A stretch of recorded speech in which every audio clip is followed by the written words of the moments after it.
ashes of the old, for the union makes us strong. Everybody. Solidarity forever. Solidarity forever. Solidarity forever. For the union makes us strong.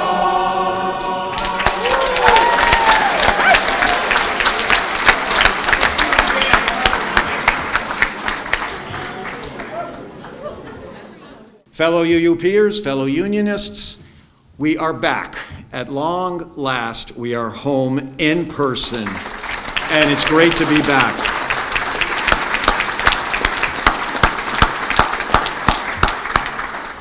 I never knew that 30 months could pass so slowly, but thanks to our ability to persevere, and isn't that such a cool word now? So relevant, thanks to Associate Justice Ketanji Brown Jackson.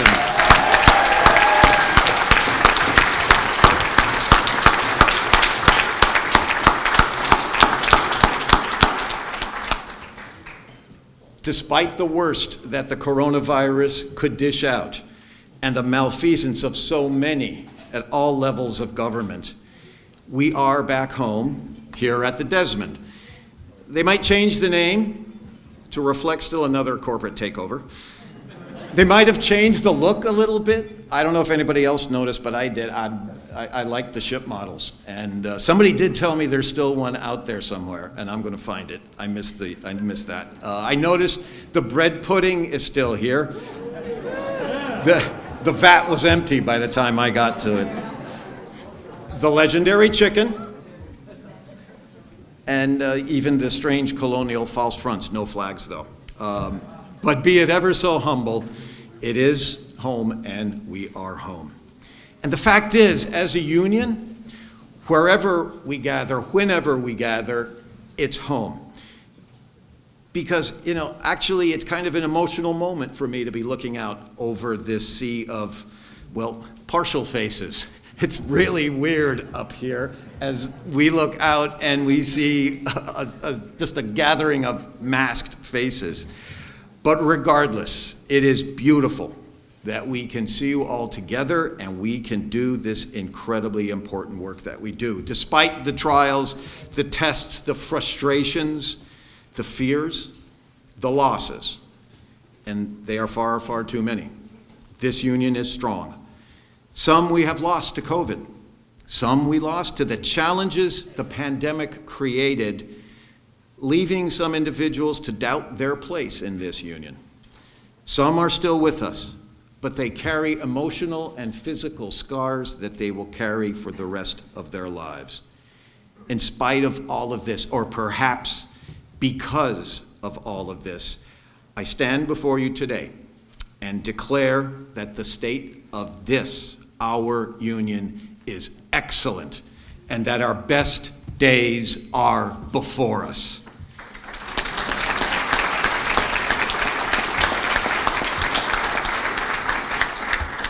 I say that with the confidence of one who has seen our members just do amazing things, from the researchers who developed the tests that saved so many lives, to the faculty who made sure that the work of educating our students continued unabated.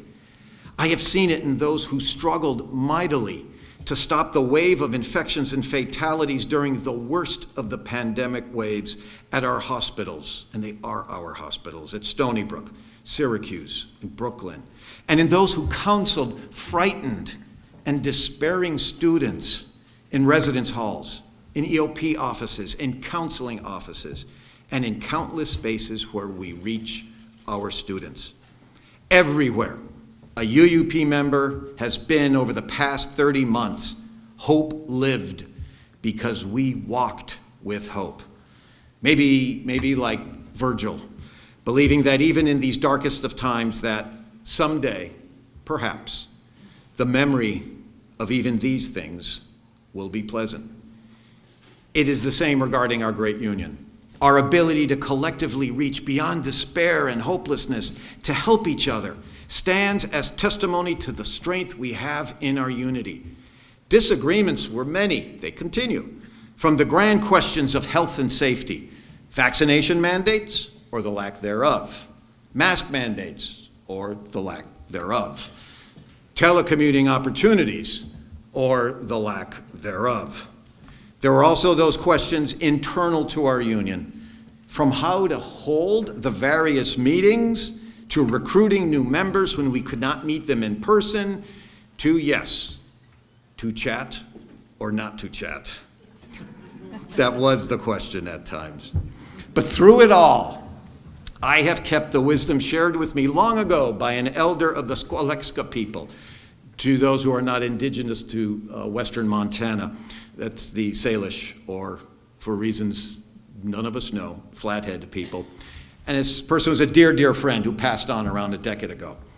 We humans throughout our lives and the institutions we create are like the driftwood lodges we see this time of the year on creeks and rivers. Trees, branches, all sorts of things get washed down the waterways and accumulate in various places. As the water levels diminish, creatures will make these driftwood lodges their home. The lodges look like a mess with tangles and branches sticking out, and sometimes people have a temptation to try to fix them and neaten them up. But if you try to fix them, if you try to make them neater, you pull some pieces out and the whole thing collapses. So despite all our imperfections and chaos, or better, because of them, we are strong and a home to all those we care for and serve. And I celebrate our incredible diversity in all of its forms. That makes us UUP and stronger and better. Have mistakes been made? Yes, of course. Far too many to recall. I remember one really stupid one that I made in trying to joke in Buffalo a couple months ago regarding the friendly neighborhood football team. Didn't go well. Didn't go well at all. Take my word for it, don't ever joke about the Bills in Buffalo. The stadium deal? The stadium deal, that's another story. That whole deal is a very big bill for us to pay. Sorry, that's a dad joke and it's not very good. Regardless of the mistakes made, our members are better off because we are all UUP. Think about where we would be if there wasn't a union, if there was no powerful force advocating and fighting for all of us in the middle of a pandemic. The thought terrifies me, should terrify all of us. We have needed each other. Our members have needed us, and we have done well for each other and for them because we are a union, and that's what a great union does. When the pandemic hit, we all needed the voice of our union to protect our members working in hospitals, especially when the reality set in that cases were skyrocketing and personal protective equipment, incredibly enough, was in short supply. Our members' lives were at stake, so we got the PPE needed from anywhere we could. We did it because our members needed it, and that's what a great union does. When the state shut down, and nearly all of our work had to adjust, UUP went virtual as quickly as possible. From town halls to chapter meetings, chapter presidents' meetings, from constituent group meetings to exec board meetings, we all adjusted because our members were depending upon us. That's what a great union does. When campuses shut down, we worked quickly to negotiate a telecommuting pilot program so that our professional members especially could be home and as safe as possible. Imperfect though it was historic, and we did it because our members needed it, and because that's what a great union does. When there was a vacuum at the top of SUNY, happens a lot, in the summer of 2020, we developed a wide-ranging, responsible set of guidelines that would establish the safest possible setting for all of us in the fall semester. SUNY eventually embraced nearly all of what we proposed. thereby ensuring the workplace we needed during the toughest semester of this crisis. We did it because our members had to have it, and because that's what a great union does. When SUNY came to us to ask for a memorandum of agreement that would require testing for all of us on campuses, we negotiated just such an agreement, becoming the first statewide union to do so. We did it to make our members safe, and we did it because that's what a great union does. When vaccines became available, we provided webinars, workshops, constant communication to our members to encourage them to be vaccinated, and they responded overwhelmingly to our message. By the fall 2021 semester, upwards of 90% of our members, SUNY-wide, were vaccinated. We did it to protect each other from the deadly pandemic and to protect our communities. We did it because that's what a great union does. When Governor Hochul required all medical personnel in the state of New York to be vaccinated, and though we do support vaccination mandates when implemented responsibly and respecting due process rights, we discussed with the governor and their staff the importance of ensuring, first and foremost, that the vaccination procedure was done wisely. We had to make sure that this didn't drive people out of the ranks of healthcare professionals, but that they would be vaccinated, protecting everyone. Our jobs, our duty to our members was divided. On the one hand, we understood and supported the vaccination of healthcare professionals to protect patients and the community. But again, we have to defend our members' due process rights. We fought successfully to implement a system that did provide a more broad due process protection process than would normally exist in such circumstances. This accomplished both ends, to encourage aggressively that members get vaccinated while also protecting their due process rights if they refused.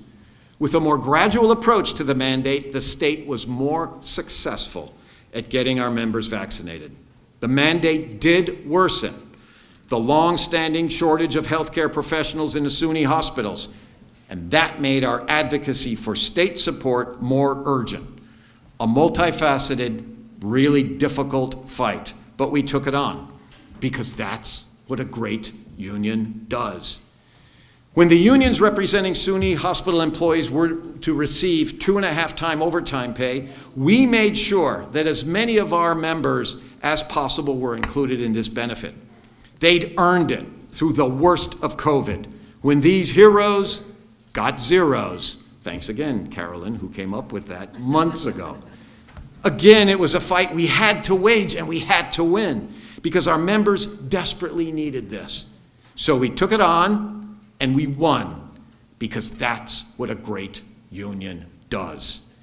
And when the governor called back in January for all faculty to be vaccinated in SUNY and CUNY, we got to work. Though again, UUP will never oppose vaccination mandates in principle, we had to make sure that this policy, which honestly was terribly designed, would actually work. I wrote to the governor explaining that though we support mandates, her proposal was badly flawed. They referred to faculty. What do they mean by faculty? When they said it was people who teach, well, what do you mean? Because all of our members are engaged in the education enterprise.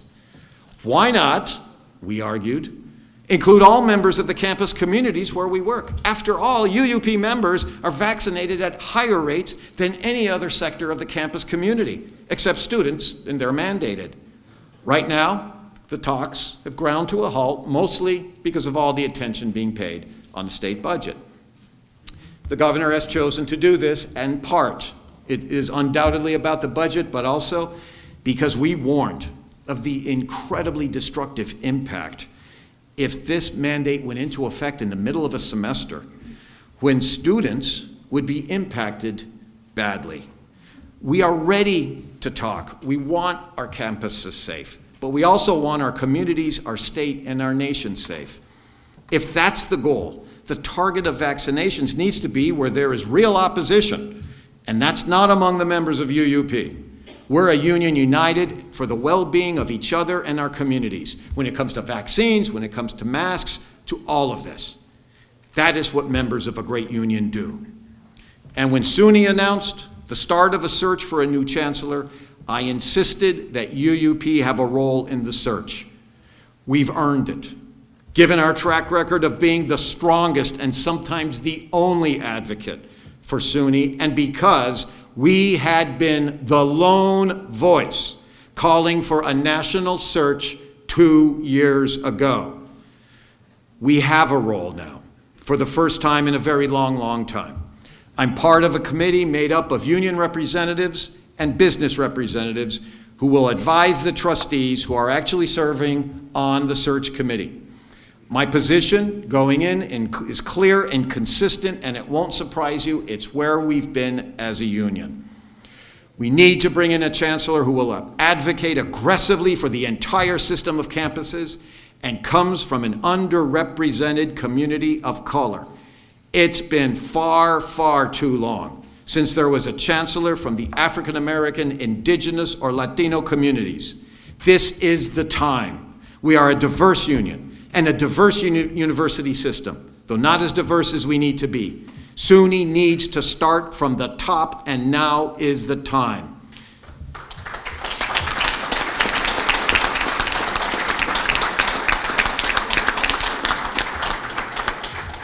All of this is what we have done together in the midst of the worst pandemic to strike our world in over a century.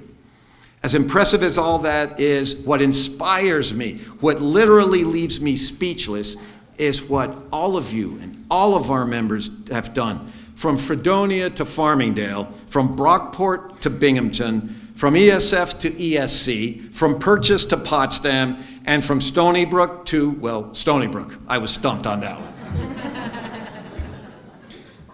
Whatever we have endured during these 2 years of COVID, 2 years plus a few months now, sadly, I think I speak for all of us that none of us could have made it through alone. We've needed each other in our workplaces, in our homes, in the work we do as UUP. I have never felt truly alone through all these months because of the incredible commitment of my fellow officers, our amazing staff, and so many of you who stayed in constant contact. Yes, even when those emails were critical, it didn't matter. We knew everyone cared, and we wanted to get through this together. And of course, above all, my family helped. We've all needed people to lean on.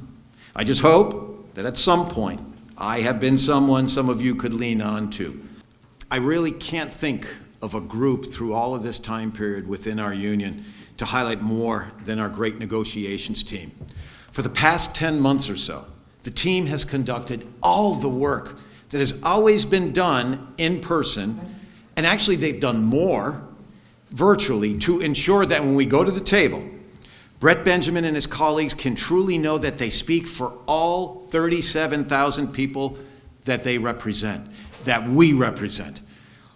I'd like to recognize this amazing team, which has taken part in over 100 virtual events, nearly all of them for members. They've had a couple of virtual, just the team, and a couple of other, the negotiations committee and so forth. But almost all of these were for our members. And really, it's all about the gathering of the information we need so that we can get a set of demands that reflects the diversity within our union. They will get that set of demands done by the end of the month, and it's simply amazing how all the work that has been done was done, for the most part, virtually. I'm going to recognize our team. I usually say let's wait till the end so that we can applaud to everyone at once, but people will start applauding, and it's fine. Do whatever you want to do. It's our first DA back in 30 months. I don't care. First, from downstate, Raditha Abrahams Nichols.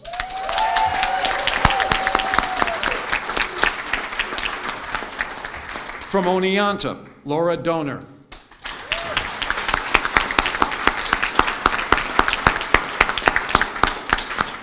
From Cortland, Jen Drake and Jackie Pitsley.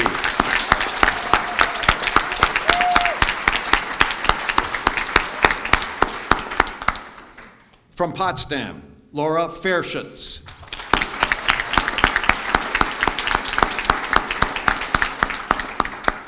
From upstate, Mindy Heath.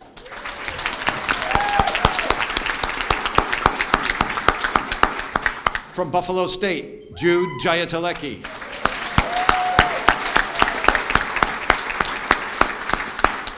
From Albany, Aaron Major.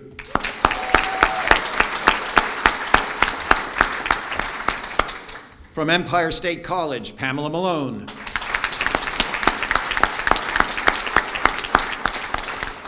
From Binghamton, Benita Roth.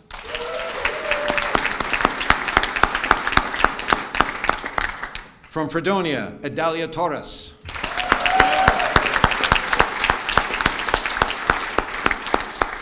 From Cobleskill, Bill Tusang.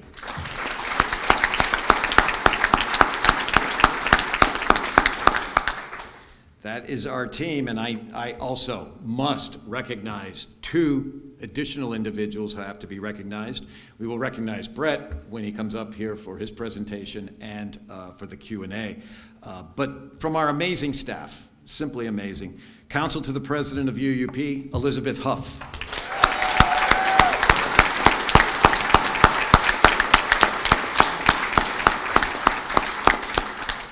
And from our finance department, taking on the support role for this team, incredibly important role, Laura Marino.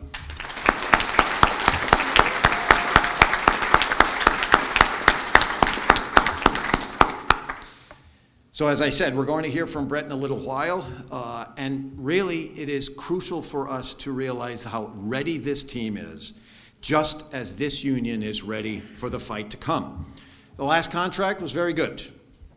So be it. It expires on June 30th. This one has to build on that, and it is not on the individuals that we just applauded. It's not on the team. It's not on me. It's not on any other individual around here.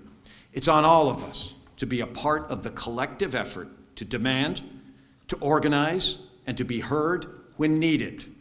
If we honor the hard work and the endless hours put in by our comrades on the team, we will do all that they ask of us and more. They will not fight alone because it's not their fight, it's our fight. Are we ready to do everything we need to win this contract?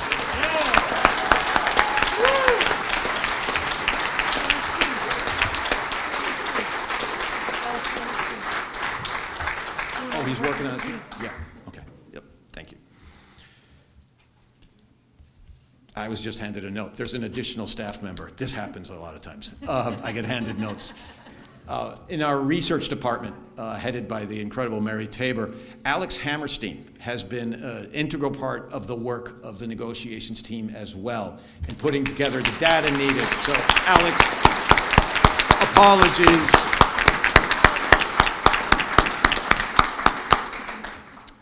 Now, the political power we need to show that comes from the heart of our membership during negotiations is also proving to be crucial in other areas. Most notably, of course, in advocating for the best budget possible in this, the best economic year that New York State has enjoyed in a couple of decades. Advocacy, lobbying, whatever you want to call it, doesn't matter. You know that this has been a constant theme for me over the past 8 years. Going back to before COVID, we elevated our game significantly by meeting with legislators year-round, not just for a few months, but year-round. We built some strong relationships. We also produced a legislative program that I still believe is the best higher education legislative program anywhere. New York HEALS is the best because it doesn't just ask for money. Everyone does that. Even billionaire football team owners who live most of the time in Florida. It's getting close to a Bills joke, sorry. I'll stop when I'm still somewhat ahead. We seek to bring resources to higher education, but also to our communities to improve the life of all of the members of those communities. We believe that SUNY is not just a place for a world-class education, as it is, and the engine of the economies in countless upstate communities, it is. But it's also the means by which we can address the crises we face as a society: racism, the climate catastrophe, and the war being waged around the world on democracy. It may not be a New Deal, but what we want and what we see for our communities is a fair deal, not just for those of us living here today, but for those yet to be born who deserve a world worth living in and making a real future in. That's what we advocate for. It's not just for ourselves alone. It's for everyone in our society and those yet to be born. That's what makes our work important, incredibly important. And with the budget sort of passed, they're working on bills even as I speak. More on that in a second. We are already starting discussions with the Outreach Committee co-chairs about our post-budget agenda. It will certainly include the fight for an endowment for the future of SUNY, one that will take the form of foundation aid for our system, ensuring that we have a permanent source of funding just like public P-12 schools do. It will also include a set of proposals that are coming from our amazing Environmental Issues and Advocacy Ad Hoc Committee. That committee will become permanent when you all vote to do so tomorrow, right? There are several other potential issues we'll take up, so stay tuned. When we do take up these issues and struggles, we will need everyone to be involved. You saw a lot of the photographs of all the events that took place. The fact is, we didn't have enough people engaged, even in this, which turned out to be a very good year for us. We have to be all in. COVID actually didn't harm our advocacy efforts, by the way. It enhanced them, ironically enough. We set up virtual town halls, and that enabled more members than ever to get engaged in talking with our legislators. And when COVID started to relent this past fall, we got right into action with in-person events. We held press conferences in Albany, Buffalo, and Syracuse, along with rallies and membership engagement efforts at other campuses. The point of these fall events was to put pressure on Governor Hochul that now that Cuomo was gone, but his impact was still with us. Yes, you can applaud. Cuomo's gone. Yeah.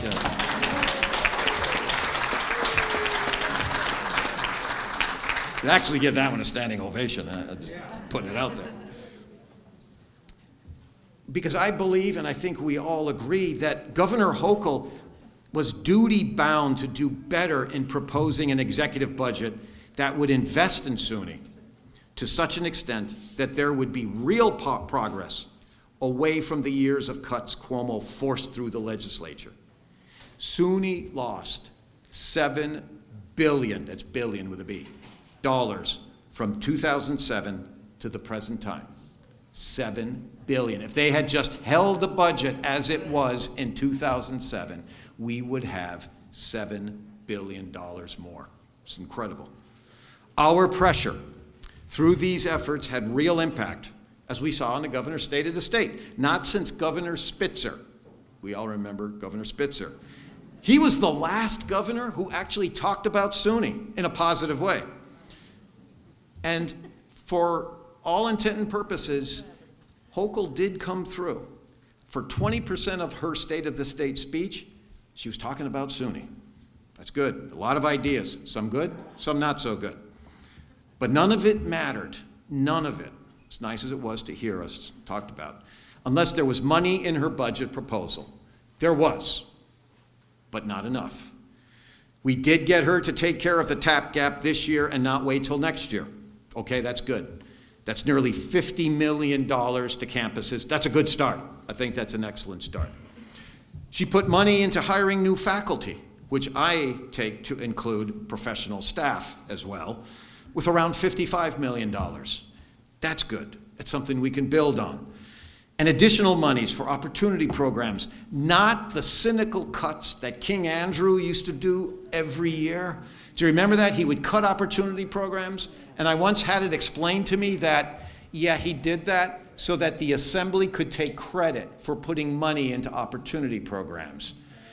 That's as cynical as it gets, okay? If you believe in a program, you put the money into them.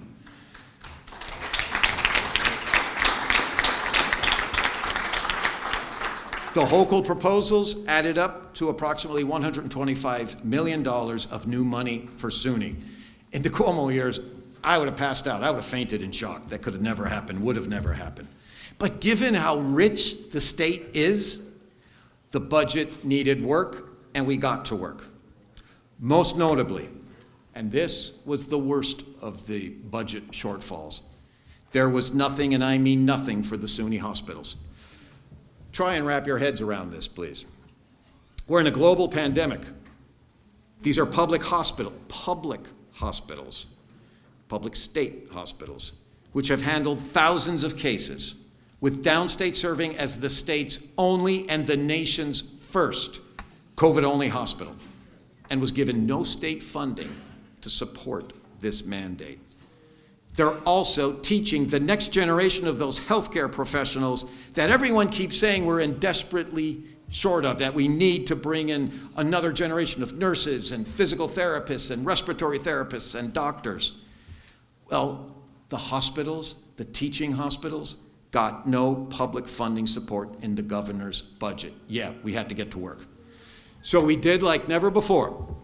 We committed resources to the biggest television ad campaign we've ever run in Buffalo, Syracuse, Albany, and Brooklyn, and it certainly got the attention of the legislature.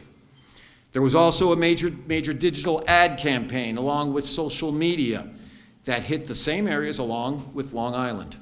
The response rate among viewers generated twice the normal rate for such campaigns, with over 1,600 letters sent in just the first couple weeks of the campaign. Letters to the legislature, to the governor. We also did our usual electronic letter writing campaigns from our website. And as of today, over 6,000 letters have been sent in just the last 3 weeks. Our members were engaged. They wanted to fight.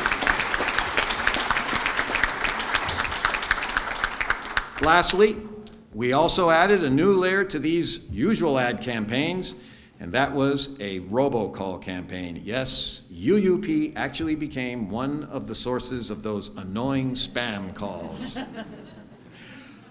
But the calls have certainly caught the attention of legislators and the governor. We've been told that they're hearing us. They're not always happy when they say that, but I'm sorry, it's democracy. It's the way it works.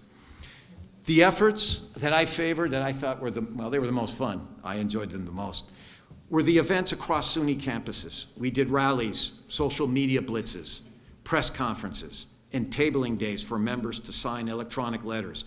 We were in Buffalo at Buff State and UB, Brockport, Stony Brook, East and West, Morrisville, System Administration, New Paltz, Syracuse, at the hospital and at City Hall, Plattsburgh, where it was actually warmer than it was at Albany. We were at Albany too.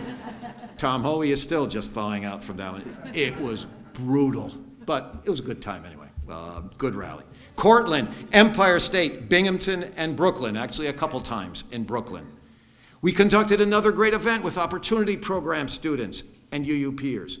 We joined with coalition partners in the labor movement, PSC especially, working very closely with them, and with community groups we've been working with over the years, like the New York State Labor Religion Coalition.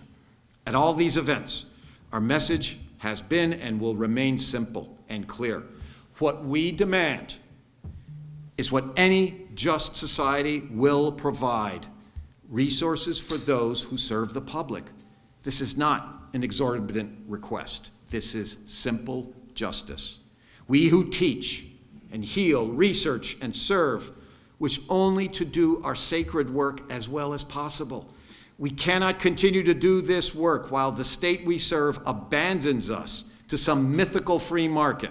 Ain't nothing free about the market. And neither is justice free. It must be paid for by the state and the society that is among the richest anywhere. To delay, to equivocate, is to deny the people their opportunity for a just present and a humane future. That is what is at stake, and that's why we worked as hard as we did, and we will keep working. Are you with us in this fight?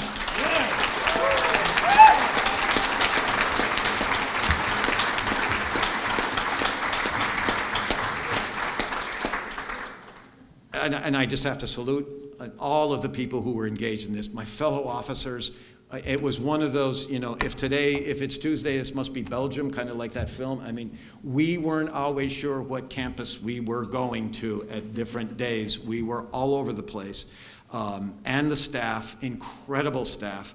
The commitment that was done, as I told the chapter presidents this morning, I felt guilty at times because we were literally dumping events on our staff quickly, like, okay, tomorrow we're going to Syracuse. We need everything set up. That's how we did this work because we had to. No opportunity would be missed, not this year. No stone unturned. And the success we've achieved points to what organizing nonstop advocacy can achieve. The success points to what we can do in the future, and we will build on this year. Now, as the governor announced yesterday, SUNY got over $200 million in new funding that is desperately needed at our campuses. This is a win. We haven't seen money like this in over a decade.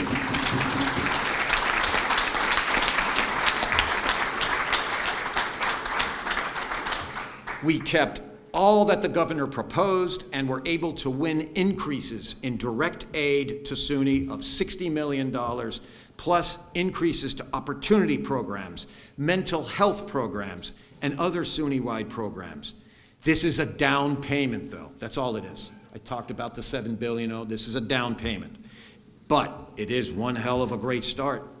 And again, thanks to all of you who worked for this. This win belongs to you, our students, our patients, our colleagues, all across this great system and this great union. But we cannot celebrate a total win here because there are those SUNY hospitals. In the end, these are Kathy Hochul's hospitals, just like I used to say they were Andrew Cuomo's. I thought that the change in the second floor of the Capitol would improve things for SUNY's teaching hospitals. I thought that given the fact that we're in the middle of a global pandemic, a deadly one, the new governor would be foursquare behind these incredible, important places of healing, teaching, and research. I thought, silly me, that a state public hospital would be a major priority. It wasn't, but thanks to the incredible work we did, there is more in this budget than we could have hoped for, literally just a week ago. The enacted state budget does not bring back the subsidy we were fighting for, but in a major victory, we may very well, we've got to read the language, we may very well have succeeded in getting the hospitals to be free of paying for the debt servicing. We've been fighting in 10 years for this.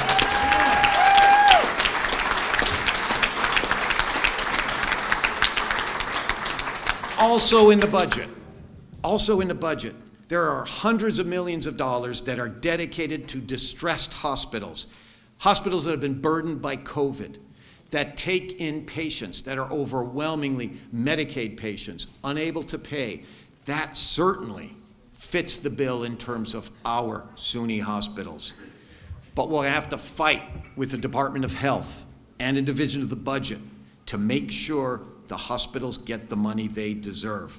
We will use all of our resources to ensure that a just share of that money goes to downstate, to upstate, and Stony Brook. We will not lose this fight because we can't afford to. The whole state can't afford to lose this fight, and we have the resources to wage it, and we have the resources to win it, and the state has the resources to pay for it. So we have to win.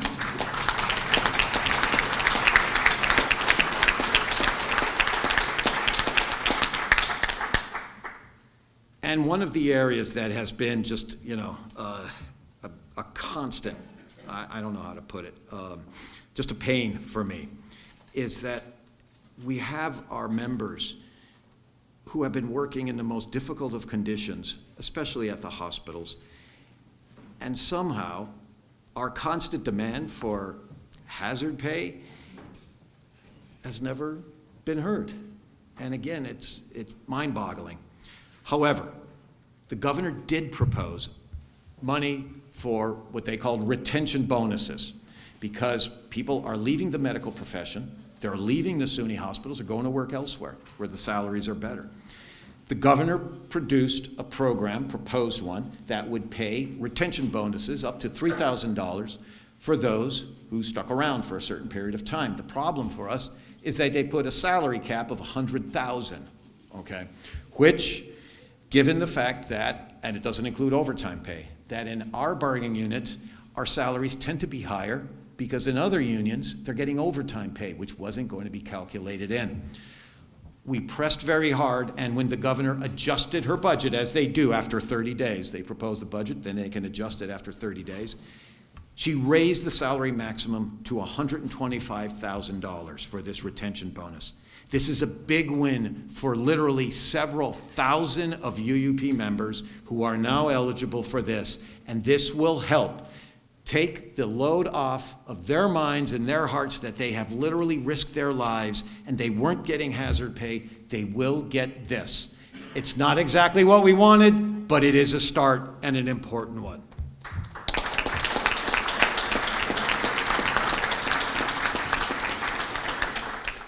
Let's remember when we advocate that we have an immense challenge when we advocate for several reasons. First, unlike our colleagues in NYSET, especially focusing on higher ed, PSC, we are not limited to representing schools or campuses in a small defined area. Our campuses are scattered all across the state. Legislators see CUNY as a single entity. They do not see SUNY as a single entity. They see their own campuses in their own districts, and that's it. Second, our campuses are incredibly diverse, from agriculturally oriented campuses to a maritime academy, from major research institutions to comprehensive colleges, from cutting-edge campuses like SUNY Poly and Empire State to medical, optometry, and dental schools. No union in the country advocates for such a diverse set of institutions, no one, or members. Third, our legislators, well, the ones we depend on are a very small minority of the majority conferences. The majority conference, Democrats in the Assembly, Democrats in the Senate. In the Senate, the majority of the Democratic conference comes from New York City, no surprise, making CUNY their higher ed institution. What about SUNY? There are 43 Democrats in the 63-member Senate. Only 7 of them represent SUNY campuses, 7. On the other hand, 13 Republican senators represent SUNY campuses. They have no power in the state Senate. And a couple of those Democrats that I counted in the 7, they're basically useless in their advocacy efforts, if you really want my honest opinion. So we've got basically 5 strong Democrats in the New York State Senate. They're going to advocate for SUNY, but they're usually focused just on their home campuses. Fourth, when SUNY campuses advocate, they advocate for their own campus alone. That's it. When we go and advocate for the whole system, a state legislator thinks only about her or his own district. And that kind of makes sense, since unlike CUNY, a campus in Geneseo, Canton, Plattsburgh, and on is the heart of the community and the economy in their area. That legislator will look out for 1 or 2, maybe 3 campuses, not the whole system. That's it. The combination of these factors makes it incredibly difficult to win victories. We can't underestimate that. The governor can change that, since she represents the whole state. She does know SUNY and has made, at least in her State of the State and in her first budget, a commitment to it. But in order to really swing this fight to our advantage, we need to build more political power. Here's how I propose we do it. First, we have to go to those in our communities who have the most to lose politically without SUNY funding: mayors, county leaders, business leaders.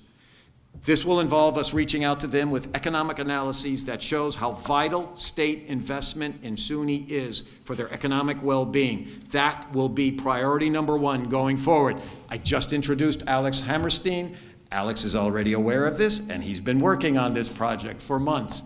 This is vitally important, the information we can provide to convince them to advocate for SUNY in a general sense. Second, we have to be better at building coalitions. UUP did an incredible job during Black History Month, as the Diversity, Equity, and Inclusion Committee with its outstanding chairs, Darlene Mayer and Patrick Romaine, with help from Danielle Judge of the staff.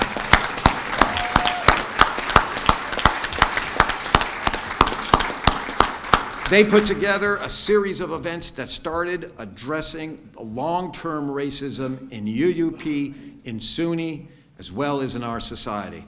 This is the kind of living coalition building we have to pursue. That's why we'll be joining the Labor Religion Coalition for its march this coming Monday from Battery Park to Trinity Church as a preparation for the big event in June in Washington, D.C.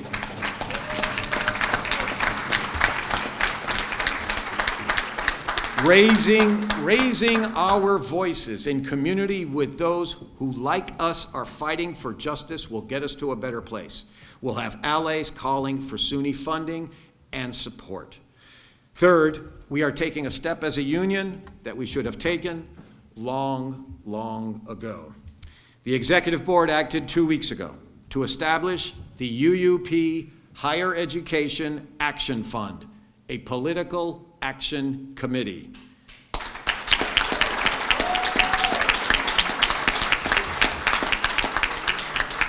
A PAC just like those run by many of the locals in NYSUT. The unique thing for us is that we will be the only local in NYSUT that can contribute vote coat money to statewide candidates, including those running for the state legislature and all of the statewide executive offices. This puts us in an entirely new game. I cannot underestimate, yeah, it's worth clapping for. I can't underestimate or understate how historic this is.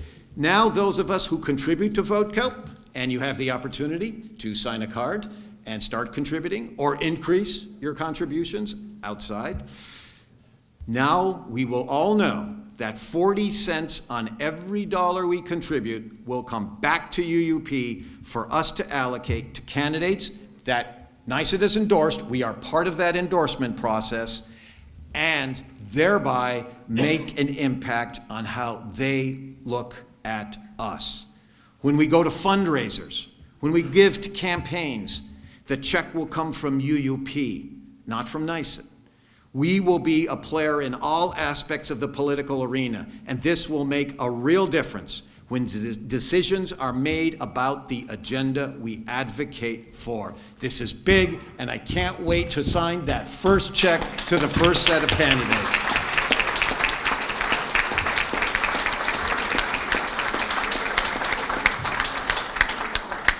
And by the way, as must be the case, the PAC will operate totally transparently. We will provide reports to the Delegate Assembly at every meeting. We will provide reports to the Executive Board. The Executive Board has the authority to establish the maximum amount of spending to be made. This is going to be as open and democratic a process and transparent as can be. We'll show the way on how to run PACs that are open and transparent.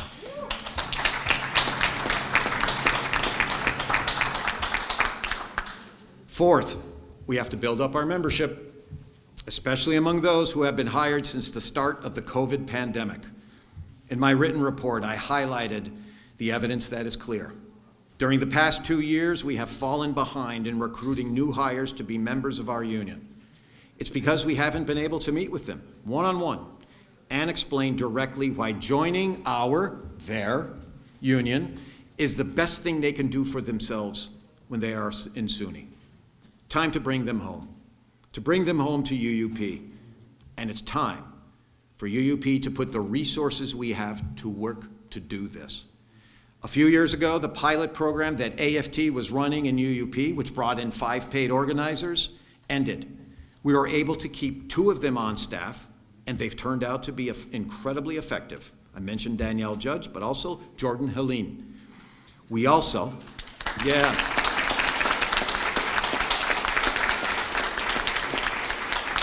Jordan is doing the Organizing Academy, which is just phenomenally good. And please, I'll echo what Andrew Soler-Greco said in the chapter president's meeting.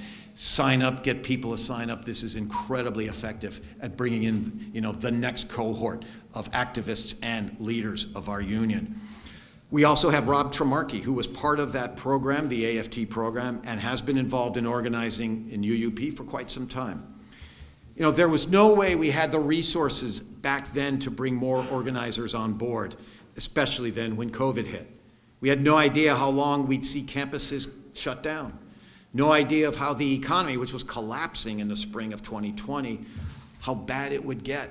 And no idea what the SUNY budget would be. Too many unknowns. Too bad a potential in terms of the economy and SUNY. So out of caution, we put in place the most effective organizing and mobilizing team we could, given our resources, but with the understanding that if the need arose, we'd find a way, or make one. Given how successfully we've built up our advocacy team while using very limited resources, and given the work that has to be done to build up our membership for the long run, it's time for us to expand the organizing staff of UUP.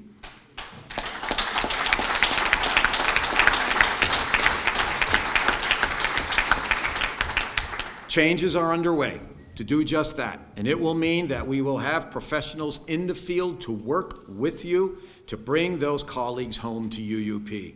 And we will continue to do all of the support work with the database, organizing training that will make a big difference as well.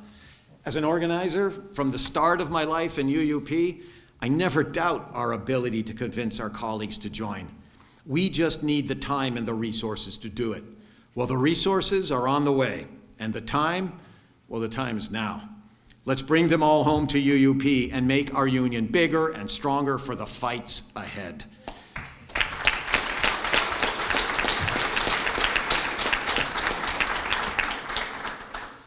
And all those fights that we've waged, that we've won, the ones we've lost, the ones to come, we have to remember always that we are always on the right side of history. Think about it. That's the place to be, especially right now in the world. Because we all know that as a state and as a society, we stand at an historic crossroads. Whether justice, democracy, and what Mandela called a culture of caring will triumph over ignorance and hate. Over the past 2 years plus, we have shown that from the ICUs at the SUNY hospitals to the residence halls of our campuses, UUP members care immensely for our fellow passengers on planet Earth. What we have shown each other and the world is that all it takes is the will and the courage to act. Just last week, I saw how UUP could make a direct and nearly immediate difference in the fight for democracy and freedom in Ukraine.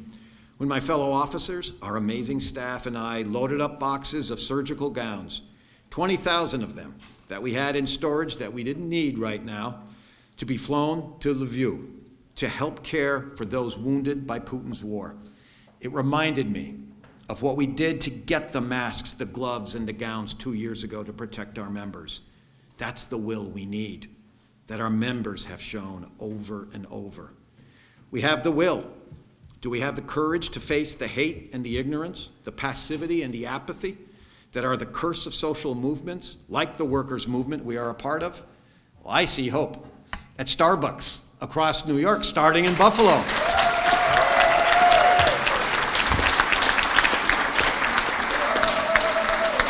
And at the Amazon facility in Staten Island.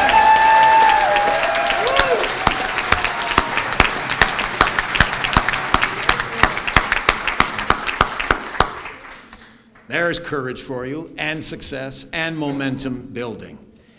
And here's one that inspires me as well. And we will see a photo momentarily. There we go. Some of you may recognize Alaa Salah, a 23-year-old engineering student who stood up to the military junta ruling Sudan a couple of years ago, and as such became a global symbol of young women leading in the fight for a humane, free, equal, and environmentally just nation and world. Women like her have been killed in this struggle, as they have been killed everywhere in the world far too simply because of who they are and what their gender is. Well, their struggle is our own, and I firmly believe their courage can awaken ours. And we must awaken this courage. Living with COVID will not be easy, but we must adapt to it. Fighting to defend democracy and for a just, environmentally secure future for all will be difficult. Growing our union will be challenging, but all these tasks will not wait for us. We must take them on now and every day, for we are summoned and we dare not shirk our duty. The will and the courage are ours to grasp and live out as unionists and fighters for a just future for all. In these difficult times, it is this kind of will, this kind of courage that will allow us to pass on what we have inherited from our predecessors to those who come after us. To put it simply, regardless of the time, the place, the fight, we will believe and we will live the words solidarity forever. Thank you very much.